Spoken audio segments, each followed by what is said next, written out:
Welcome to ILTV's Israel Daily. I'm Lauren Izo. And coming up in this edition, Israel's COVID-19 cases are steadily declining, but there's still no word on when the country's second lockdown will come to an end.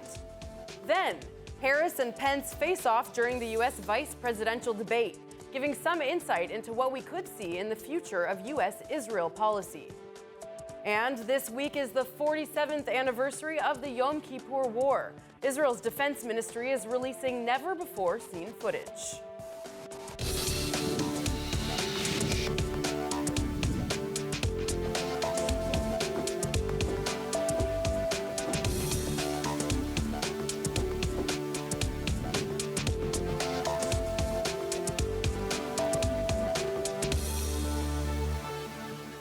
Seems like it's the lockdown that never ends. But finally, after a constant surge in Israel's rate of infection, the COVID-19 numbers are slowly beginning to decline. Already weeks into the country's second lockdown, but no end in sight. Where does the country stand in the fight against the global pandemic? The infection rate in Israel has been steadily declining for about a week as the country continues its lockdown. According to Israeli Health Ministry, 4,117 new coronavirus cases were diagnosed since Wednesday, out of 48,000 people tested, a positive return of 9.1% of the tests. 847 people are in serious condition, including 236 on ventilators, and the death toll stands at 1,824. צריך להבין, קורונה זאת מחלה שאסימפטומטי, איש שמרגיש בריא, מדביק. אני צריך למצוא את אותם אנשים שמרגישים בריאים, אבל הם חולים. אם הם לא ידעו שהם חולים, הם ממשיכים להדביק. Israel's education ministry published its own data as well, showing that half of the new coronavirus infections among preschool through 12th grade students since the lockdown began are from ultra-Orthodox schools. The government approved a one-week extension of the emergency regulations, which effectively limit anti-government protests. The special state of emergency, which will now be in effect until October 13th, must be renewed on a weekly basis. The restrictions limit protesters to a 1-kilometer radius of their homes and allow them to protest in groups of 20 people or less. כשהגענו ל-1,500 נדבקים ביום, הייתה שאלה מרכזית האם לעצור את זה, להתחיל לסגור מחדש או לא. עשינו ניסוי. אני חייב להגיד, בדיעבד, הוא לא היה מוצלח, ואנחנו הגענו לרמה הגבוהה הזאת. Meanwhile, medical experts say COVID-19 could be affecting fertility in men. Professor Dana Derka of Sheba Medical Center said, men who had the mild disease had a broadly normal sperm quality, but those who had the disease in moderate or serious form often didn't, even after recovery. Israel's lockdown will be in place for at least another week when the government will come to a decision over whether to extend it further. Nittany Manson, ILTV. So that was ILTV's Nittany Manson with that report, and as she told us, the government has not been able to decide just how long this lockdown will last. And it's having a huge impact on so many aspects of our lives, including our economy and, of course, our health. But we also have to think about our mental health and how to make the best of such an unpredictable situation. Psychologist Camilla Forkosh-Lavan joins us now to give her best tips on how to survive staying at home. Camilla? Thanks, Lauren. So as we know, we seem to be stuck in the never-ending lockdown, as you said. And some of the tips that you can use is, first of all, stay in touch with your loved ones. Reach out, don't be embarrassed. Call, talk on video, talk on Zoom. WhatsApp video is great. It's very, very convenient because, you know, it's the same thing as a phone call, just with a video. And you can also do conference calls. Another thing that's also really, really important is to stay physically active, especially for older people, because after a while it might be difficult to reverse the damage from sitting around and just basically doing nothing. So it's very, very important that you do move around. Think of creative ways. Do yoga on Zoom, do videos. There is this really fun way to do also for you and for the whole family or just for yourself. If you know, there's this game where you dance around and jump on the little squares. So there's the same program just on YouTube. It's called Just Dance. If you type in Just Dance, there's different kinds of videos, and it's silly and it's fun for the whole family, and it gives you a workout like there's no tomorrow, again, because it's fun and with a lot of music. So it will lift your spirit and also physically keep you active. In addition, it is allowed to still go outside. So go outside, sit under a tree, read a book, go take a walk. Really, I cannot stress that enough. Very, very important. Make sure to put yourself on some kind of a schedule throughout the day. It doesn't have to be rigid, but something where you are able to go to sleep on time, where you get up plus minus on time, read something, learn something new, find a course. There are many courses that are for free. Do motivate your mind. It's very, very important. Otherwise, we tend to get irritable, perhaps aggressive. So do feed your mind, give it food, give it entertainment, talk to your people, be sensitive. Understand that for the other person in your household, it is also very difficult. For children, this is, of course, really, really difficult and confusing often. It's important to also remember that the way you respond to the stress and what's happening around you will affect your children. So the more calm you can be, the more collected you can be, the better, of course, it will affect them, especially for the future, because the effects for them long-term could be devastating. So try to be as logical and as calm as you can, and of course give a lot of love and chibukim and think of things for them creatively to do. Maybe also talk on video to their friends, draw, develop different games, anything, really anything you can think of, do it and have fun as much as possible. The dancing, the Just Dance that I said is a very, very good thing for the family as well. Moving now to the United States, Democratic vice presidential candidate Kamala Harris and Republican candidate Mike Pence faced off overnight during a much-anticipated debate. Sure, it wasn't as volatile as the presidential debate last week, but it did give a clearer picture of the potential Israel policies each administration would carry. Here's what Pence had to say about Trump's track record. Well, President Trump kept his word when we moved the American embassy to Jerusalem, the capital of the state of Israel. When Joe Biden was vice president, they promised to do that, and they never did. We've stood strong with our allies, but we've been demanding. Now, to discuss further, Gideon Israel joins me now in studio. He's the author of the new book, Broken Values: How the Democratic Party Platform Betrays Its Followers and America. Gideon, thank you so much for being with us. Good to be with you. So first of all, I have to ask you, because of the time difference between here and the U.S., here the debate started at 4 a.m., I believe. It did. Did you wake up in the middle of the night for it? I did. I set my alarm for 3:45, and the debate, and I was up at 4 to watch it, yeah. Wow. So you didn't get much sleep last night, I guess? Well, I also have kids, so I'm used to it. Fair enough. Okay, so from that short clip we just saw from what Mike Pence was saying, how does that sort of represent what we can see those Israel policies potentially looking like in the future for a Trump administration as opposed to a Biden administration? So later in the clip, we saw an even a contrast between the two policies. The Trump administration has stood behind its allies in the Middle East.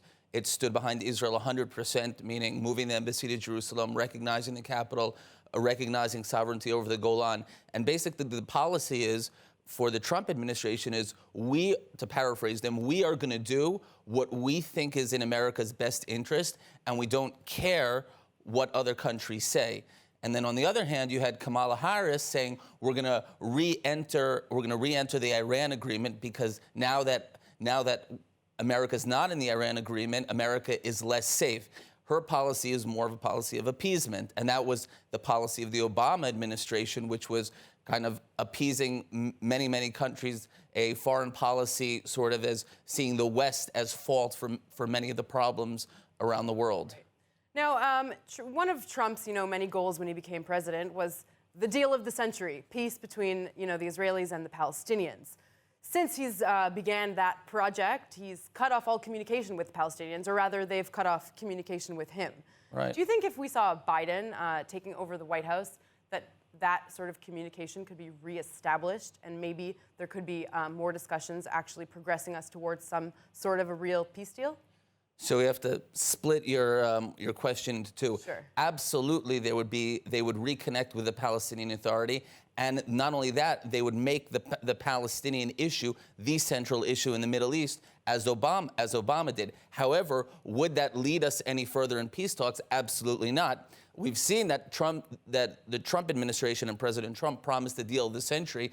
They haven't reached that yet, but they've already reached peace agreements between Israel and a few other countries in the Middle East. So you think that even though they have no communication with the Palestinians, it's still more of a step toward peace than if they had that communication, example, with the Democrats or something along those lines?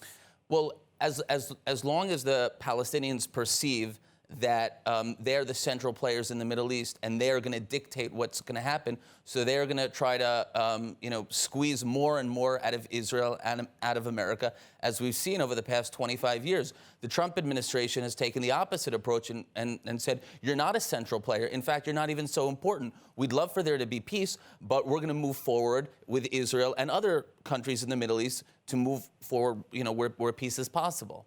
So those elections are coming up really soon on November 3rd. I'm curious how each candidate, how is their standing within, the American Jewish community? So for Jews who are on the left, so certainly they see Kamala Harris as a good candidate, and she's pro-Israel. For more Orthodox Jews, or more maybe let's call it traditional Jews, and for Jews who Israel is higher on the list, they see the Trump administration as very good for Israel. I will say that I heard on a podcast from the Trafalgar Group that Jews in Florida are actually supporting Trump way more in the 2020 elections than they did in the 2016 elections. And the Jews in Florida make up about 400,000 votes, which is a critical 1% swing vote. That's actually one of the only states where the Jewish vote matters in the presidential election. Interesting. It's going to be a really fascinating election, and I will definitely wake up in the middle of the night to watch those results. So Gideon, Israel, thank you so much for coming in. Thank you. Well, obviously, the Trump administration's policies on Israel and the Middle East led to some new deals, including normalization with Bahrain and the United Arab Emirates. Now, the biggest defense exhibition in the Middle East, taking place in the UAE each year, will host an Israeli delegation for the first time ever. The international event will be held in February 2021 in Abu Dhabi, and Israel will showcase some of its most impressive military technology. From weapons to jewelry, the deal between Israel and the UAE is creating new business opportunities for several industries, including the diamond industry. Take a look at how the deal is changing the face of the world's diamond trade. Diamond traders from Dubai are being inundated with new customers from Israel. South African company Transatlantic Gem Sales, which auctions and tenders diamonds in Dubai, had close to 50 Israeli firms register with the company in just a few weeks. Dubai, with $21.2 billion in diamonds traded last year, and Israel, with around $12 billion, are the Middle East's main diamond centers. We all understood that the missing link actually in that business are the Israelis. The Israelis always played a big role in the diamond industry. The Israelis, we know them as being very, they have a very strong entrepreneurships. They have a lot of energy, and we all felt that for this place actually to close the circle and to become what I believe Dubai is going to become, the biggest center in the world. I think that the fact that the Israelis could not come here and had difficulties to come here will change. I mean, it's for me, it's a game changer. Before last month's U.S. brokered accords, trade between the centers was small and discreet due to regional political sensitivities. Transactions were processed through third countries or risked being stopped by UAE banks if Israeli links were spotted.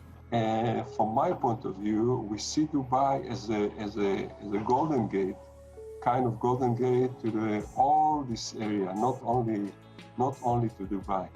We have the opportunity to make partnership with them, and they will get into Saudi Arabia, Oman, and many other Arab countries that Israeli until today couldn't reach. The UAE has scrapped a law banning trade with Israel and the Emirates, creating significant economic opportunities created by the opening, which will also allow direct flights between the two countries. But this just adds more fluidity to the business, and I don't think we would see the proper impact of it this year, given that Israel today is on a full lockdown due to COVID. So we'll see the business grow a bit more and more going in the coming months. The UAE is the third biggest trading hub for rough diamonds after Belgium and India. Israel and China round out the top 5. Now, more stories of overcoming political boundaries in the Middle East. An Israeli singer of Persian heritage is set to release an album she made by working in secret with Iranian musicians. Using encrypted instant messaging apps like Telegram and by wiring money through third-party countries, such as the UK and Turkey, Liraz Cherchi said she spent months of sleepless nights fearing those who associated with her would be in danger. In May, Iran's parliament passed a law criminalizing different types of cooperation with Israel, including using Israeli software. Here's a sneak peek of the collaboration.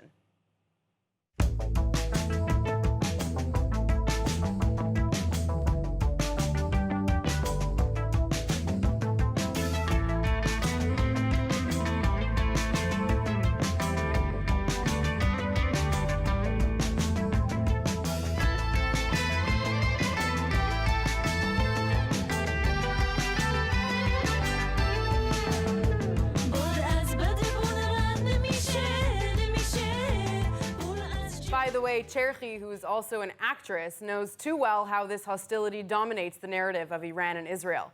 In her most recent screen performance, she plays a Mossad spy in the Israeli-made thriller series called Tehran, out this month on Apple TV. Have a look. You have 47 minutes. Stay in communication with me. Do what you have to do. And we'll be home by tomorrow afternoon. یه اتفاق بعد افتاده. یه مأمور موساد وارد ایران شده. اسرائیلیات میخوان یه کار بزرگ بکنن. The coast is clear. Take care of the package. I'm in. Copy that. همین امروز میخوام گیرش بندازم.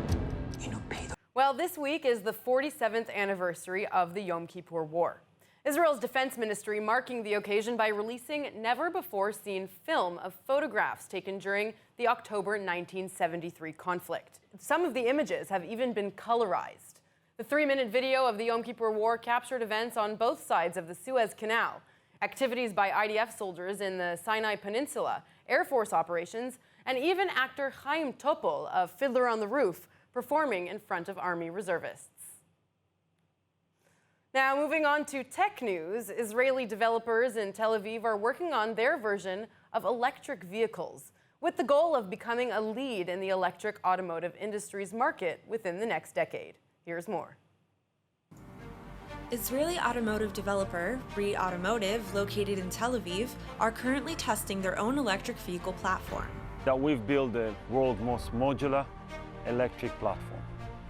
It's 7 years in the making, where we've built a very unique technology, enabling us to create a modular platform that can take any size, any shape, and any kind of vehicle. CEO of RE, Daniel Burrell, saying that the type of vehicles available are wide range, basically any kind of vehicle you would need or want, from large to small, on-road or off-road, in any type of shape and more. RE, showcasing 3 of its platform prototypes of different sizes, will support self-driving automotives as well. The flat base provides more space for the battery and allows for any body design to be applied on top. Burrell notes that the technology can even be used for trucks that are a maximum of 12 tons. RE, already seeing investors in partnerships with companies like Mitsubishi Corp, collaborations with Fiat Chrysler and Hino Motives, and now signing on to, quote, explore a joint development project with Indian carmaker Mahindra & Mahindra. Burrell says he expects more in the next few months. Our vision for the next 10 years is to becoming a market standard, a cornerstone, where all electric vehicles, or most of them at least, to be built on a RE platform. Chana Rifkin, ILTV. Well, a huge cyber attack in Israel. About 20 Israeli cryptocurrency executives were asked to pay digital currency after their phones were hacked and their identities stolen. The cyber attack took place at the beginning of September, and that failed attack was carried out by a sophisticated team that may have been state-sponsored. The Mossad and Israel's National Cybersecurity Authority are working together on this hacking investigation. Now, Ram Levy is a cybersecurity expert and the CEO of Confidas, as well as a former member of Israel's National Cybersecurity Directorate. Ram, thank you for joining us. Hi, Lauren. So, Ram, what do we know about this attack so far? Who exactly was targeted and why? Well, about 20 senior people from the crypto industry in Israel have been attacked. What's interesting is that this attack was actually quite sophisticated because we're all, as security experts, we're always advocating that users will apply two-factor authentication, meaning every time you put a username and a password, there's going to be another factor, which is a second factor that will prevent hackers from stealing and getting access to your digital assets. Now, a lot of times the second factor is used in an SMS, meaning you put your username and password, then you get an SMS back from the service you're using, and this is used as a one-time password. Now, what those hackers actually did is actually something quite interesting. They told the cellular network that the phone number is roaming, meaning it's in another country, meaning they were able to hijack the SMS coming from this digital asset. So they would reset the password. Either it would be a Gmail password or a Telegram password or even Yahoo email password. Then they would go in and they would use the access that they have for this Gmail or Telegram to either steal the identity or ask for money. Wow. So, Ram, what are the indications that this could actually be sponsored by an enemy state? And how significant is it that the Mossad is involved? Well, for one thing, it's not a simple attack to be able to pretend to have an access to the signaling system of the cellular networks. That requires experience, detailed knowledge, and of course, access to a cellular company, which usually nation-state hacks or criminal organizations that have the ability and connections. The second thing is that we know that there are some nations, including North Korea and Iran, that are hacking crypto companies for money. They do that because to evade the sanctions and to be able to sponsor what they're doing because they are banned from the regular banking system. So if you combine those two things, that you require expertise and access to a cellular network, which is not something simple, and the motivation that the nation-state hackers have, then you can assume that there might be a nation-state behind it. But then again, we don't know. The third thing that I might add is that those people were highly targeted in what we call a spear phishing attack. I mean, it's an advanced persistent threat, meaning someone had to have concrete intelligence regarding the profiles of those people because you want to make your target as viable as possible. Right. So intelligence, expertise, and access to technology means that it has to be someone, either a nation state or working on behalf of a nation state or a criminal organization. Absolutely. And we will follow this investigation as it unfolds. Ram Levy, thank you. Thank you very much. All right, it's time to finally take a look at the weather forecast. Tonight we will have clear skies at 76 degrees Fahrenheit or 24 degrees Celsius. Tomorrow will be a high of 95 Fahrenheit or 35 Celsius. And Saturday will be a high of 88 degrees Fahrenheit or 31 degrees Celsius. And now, just before we go, let's take a look at what's going viral in Israel.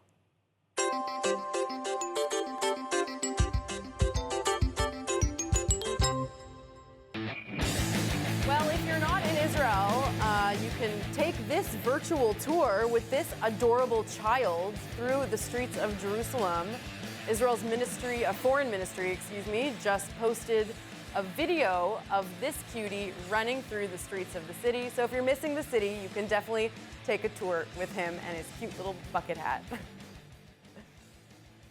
Wow, I'm exhausted after that one. All right, that's it for today's news. Today's exchange rate is 3.39 shekels to the American dollar and 2.56 shekels to the Canadian dollar. For more news from ILTV, please like ILTV on Facebook, follow us on Instagram, and subscribe to our YouTube and Roku TV pages. I'm Lauren Izzo. Thank you for watching.